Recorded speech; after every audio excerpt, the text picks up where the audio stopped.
Hey everybody, it's Tommy with A Better Time, and I've got another Seiko automatic. This one refuses to be filmed. I've tried to do this video like 3 times. And if you look at these, obviously I'm not editing these, right? I mean, we did this in one take.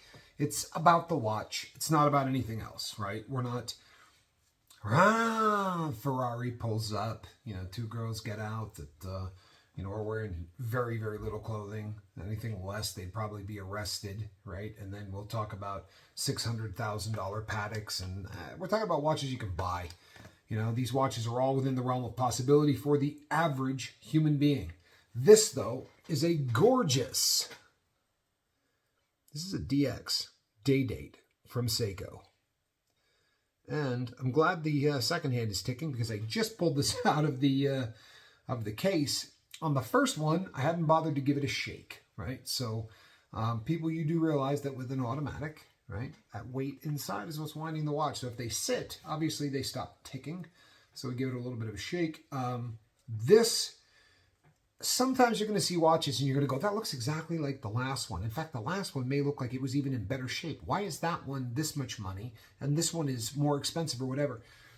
For those who are really into Seikos, you know that there are certain models or reference numbers that they made in smaller quantities, or it is a better quality movement or things like that along those lines. So if the pricing seems somewhat arbitrary, it isn't. These things are always based on scarcity, based on availability, and based on movements and cases and the combinations of the two.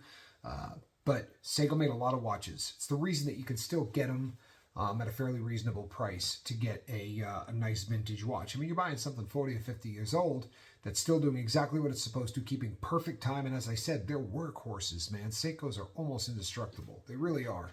This one is gorgeous, and it's a great size. You'll see pictures of this on Noah's wrist. This watch wears beautifully on the wrist. And the DX, I showed you a couple of other DXs today, and they tend to come often in very unusual shapes. You don't see them very often in the more traditional watch configurations. This one just looks great on a wrist. You're going to be able to wear this thing for the rest of your life, pass it on, or you're going to sell it, or whatever the case may be. The value of Seikos are going up every day. If you're not taking my word for that, start looking at things that are already sold and go back a year or 2 years or whatever. Start doing a little bit of research, and you're going to find that there was a time not long ago where you could get Seiko automatics and pick them up for $50 and they were everywhere. But people have begun to realize just how solid a mechanical watch Seiko made. I mean, they really did make a great mechanical watch. They also make a great quartz watch. Now, if you are a purist or you are a watch snob and you only like things that are Swiss, great. We got a ton of stuff for you.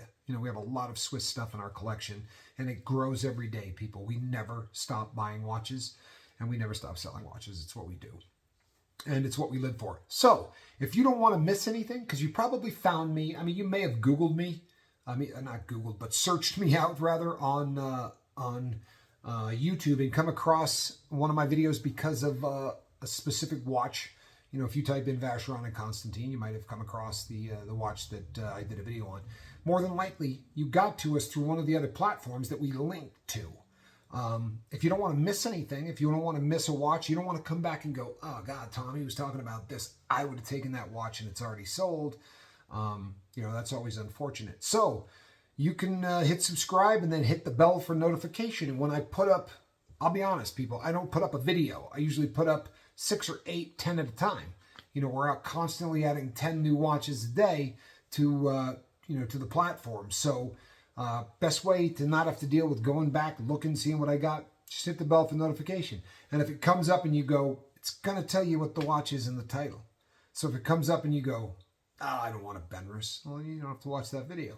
But if you've got a thing for Rolex, and I've got a Rolex that pops up, or if you've got a thing for Tudor, and I'll tell you a secret, I got 7 watches that our purchasing agent, our girl in Australia, got at auction for us. And 5 of them are very, very cool vintage Swatch watches from back in the day. But Also in there is a Rolex watch, 1927, absolutely gorgeous, and a Tudor with a long T across the dial, Tudor. And if you're really into it, you know that Tudor probably started cranking stuff out in about 46, right? I think it was somewhere in the 40s. But they registered the trademark in 24. So there are some lost year Tudors in there, right?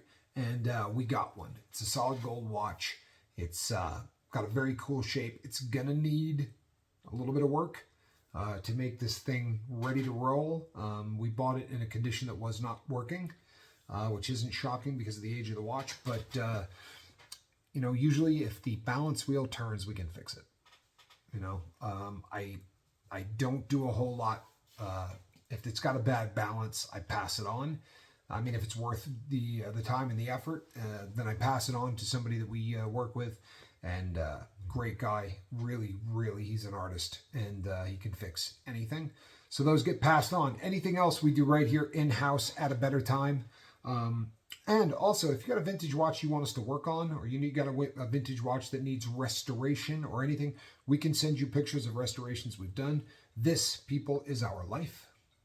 I kid you not. This is our life. So hit the bell, hit subscribe, and hit the bell for notification, and you won't miss anything.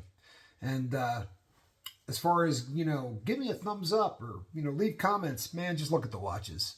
Honestly, I'm not trying to, if I was trying to build a huge audience and do all that, I got a secret for you. I got a YouTube channel with a pretty big audience, but it just has nothing to do with watches. It's about sobriety. But I got, you know, that's not the mission here. The mission here is to give people an opportunity to see vintage watches that are for sale, as opposed to just, you know, going and reading and looking at 12 pictures. You get an opportunity to see this thing doing its thing, you know, and seeing it from the side, and right, and getting a little history on the watch, depending on what the watch is. Some, obviously, I get more excited about than others.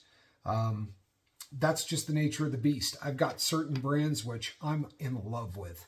I'll tell you one that's growing on me really quickly, truthfully, is Benris. I've worked on a lot of them, but I'm just starting to really, really get a real appreciation for Benris, probably because their dials are susceptible to going really cool. Like the defects that occur in the dial on through the process of aging is just amazing. But that's the beauty of you know, a vintage, right? You know, as things age, sometimes they, you know, it's got that look. Right?